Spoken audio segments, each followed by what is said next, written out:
ఉమ్మడి చిత్తూరు జిల్లాకు ఏనుగులు కంటి మీద కునుకు లేకుండా చేస్తున్నాయి. ఇటీవల ఏనుగుల దాడిలో ఓ వ్యక్తి ప్రాణాలు కోల్పోయాడు. చంద్రగిరి మండలం మామిడి మానుగడ్డ పంట పొలాల్లో ఏనుగుల గుంపు తిష్ట వేసింది. స్థానిక రైతులు వాటిని తరిమేందుకు యత్నించారు. ఈ క్రమంలో గజరాజులు ఎదురుదాడి చేశాయి. ఏనుగుల దాడిలో 33 ఏళ్ల రాకేష్ చౌదరి అక్కడికక్కడే ప్రాణాలు కోల్పోయాడు.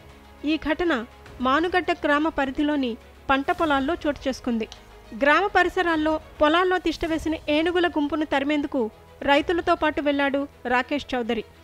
ఏనుగుల గుంపును తరిమే క్రమంలో అవి ఎదురుదాడికి దిగాయి. టార్చ్ లైట్స్ సాయంతో రైతులు వాటిని బెదరగొట్టే ప్రయత్నం చేశారు. రాత్రి సమయంలో ఏనుగుల గుంపు దగ్గరగా రావడంతో గుర్తించలేకపోయారు.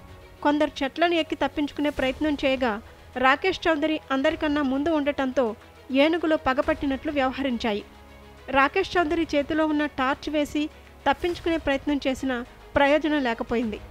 రాకేష్పై ఏనుగుల దాడి జరిగిందన్న విషయం తెలుసుకున్న జనం పెద్ద ఎత్తున ఘటనా స్థలికి చేరుకున్నారు. ఏనుగుల దాడిలో చనిపోయిన రాకేష్ చౌదరి సీఎం చంద్రబాబు కుటుంబానికి అత్యంత సన్నిహితుడు. మృతుడికి భార్య, 3 ఏళ్ల కూతురు ఉన్నారు. అది ముందు ఫలితం ఏనుగులు వచ్చినాయి, అది తరిమితే వెళ్ళిపోతా ఉన్నాయి. అదే మొత్తం వచ్చి మళ్ళీ ఆడమల్లి పడతాయి అనేది తరం పోయినాము. అది ఒకటి వెనక్కి వచ్చి. ఎంతమంది పోయారు మీరు?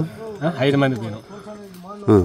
అది అటాక్ చేసింది. ఆ మబ్బులో వాళ్ళు పరిగెత్తేసినాము. ఈ మనిషి ఒక పక్క పరిగెత్తినాడు అనుకున్నాము.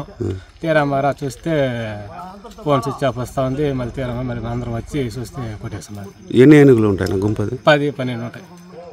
ఇంకా కూడా ఉంటాయి ఏనుగులు? ఉంటాయి. రోజు వస్తూ ఉంటాయి రెగ్యులర్గా. అదే ముందు ఫలితం, అంత ముందు ఫలితం వచ్చినాయి. ముందు ఫిబ్రవరి ఇదే దీంట్లో వచ్చినాయి. మళ్ళీ ఇప్పుడు